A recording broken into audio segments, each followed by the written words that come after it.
99, 100. No, I'm just playing. This week we are talking about chapter 67 of Kaiju number 8. If you are going to watch this full video, arigato. And without further ado, let's get into it.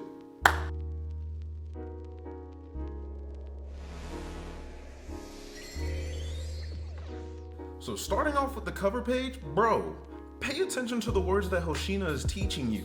Because he is not teaching you how to do squadron style. He's teaching all of us how to box. If you're boxing, bro, the power don't come from your fist. It generates from the ground up. Just like Hoshina said, Kafka, you gotta throw your hips in those punches. But on a real note, this week's chapter starts off with Kafka training through the 5 basic strides that Hoshina has taught him.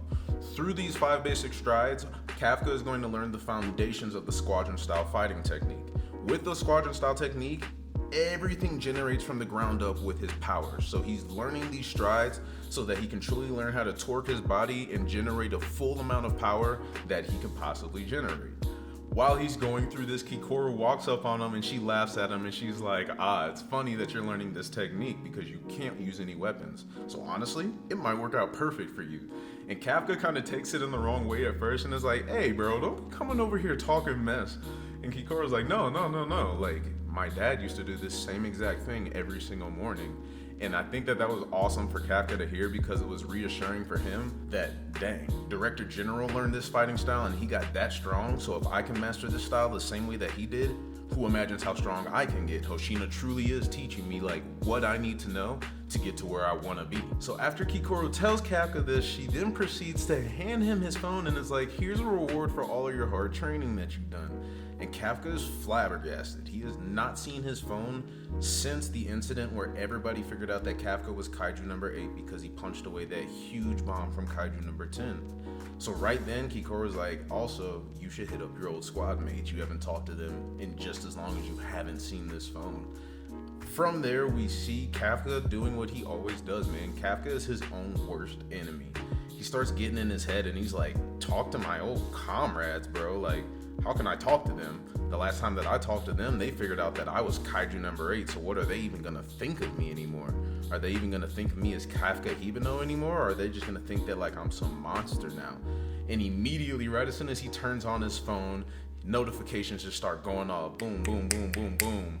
And he's just like imagining, dang, all these texts are gonna say liar, bad guy, you're the worst, you're a kaiju, you were 8 the whole time, I'm so disappointed in you, and all these other things, only for Kafka to look down at his phone and see that it's none other than Reno Ichikawa giving him a phone call.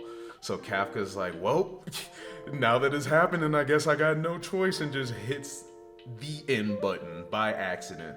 And whenever this happened, I don't know about y'all, but let me know in the comments, bro. I actually started dying laughing out loud whenever this part started happening.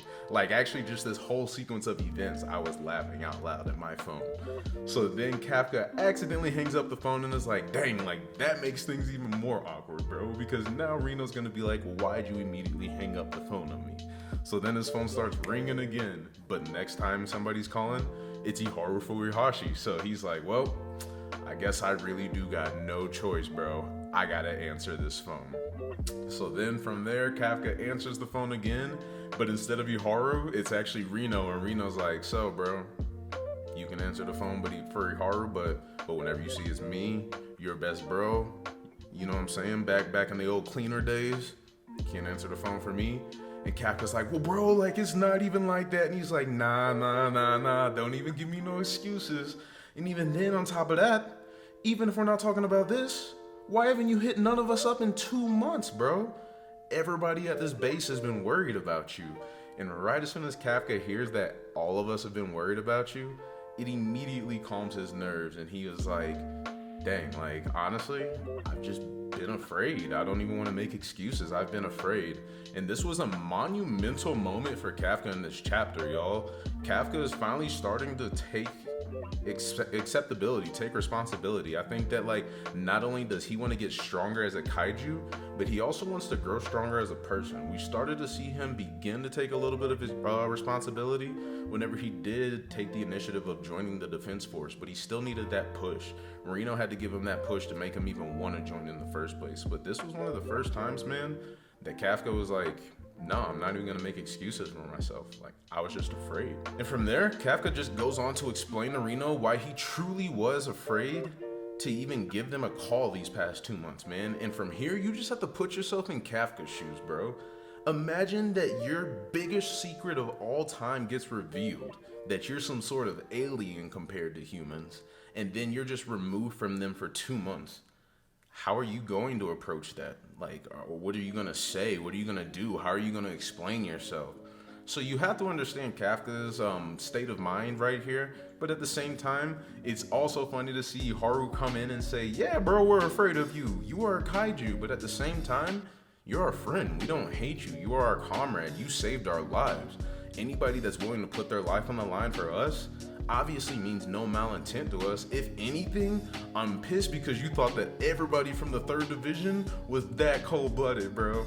And I think that this was awesome to see, man, because Kafka needed this. He needed it from everybody. He kind of got all of this confirmation from Hoshina these last couple of chapters, but right now he's getting confirmation from his old comrades, the people that he thought it was going to be the hardest for him to get accepted by after everything that happened. So from there, Kikoru comes in the room and she's like, Kafka, Hibino, come on, bro, it's time to train. And Kafka's just sitting on his bed and he's crying because he's just dumbfounded because he's a dummy. Because he just truly is baka. Damn, Kafka, I just roasted you in 3 different ways. My bad, bro. But he basically goes on to say that he is an idiot, just like Iharu and Reno have called him. Because we all care about you, bro. We want to know where you've been. And Kikoru's like, well, I've been known that you are a dummy. I call you that all the time.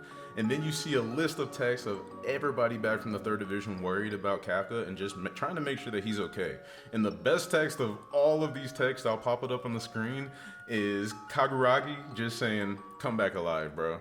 Because you know that all Kaguragi's waiting for is Kafka to come back so he can arm wrestle and whoop Kafka's ass in arm wrestling again, as per usual. But as this happens, man, the chapter ends because Kikoru says, Kafka, let's go off the train. This chapter was very cut and dry. It was, like I said, an emotional roller coaster, but a good emotional roller coaster. Kafka is finally getting to get rid of all these demons that have just been pent up this whole series, man. So now that he's finally getting to get out of his own head and understand that, like, he has the support system that he needs, this is truly an evolution arc for Kafka in many ways, and I love that so much.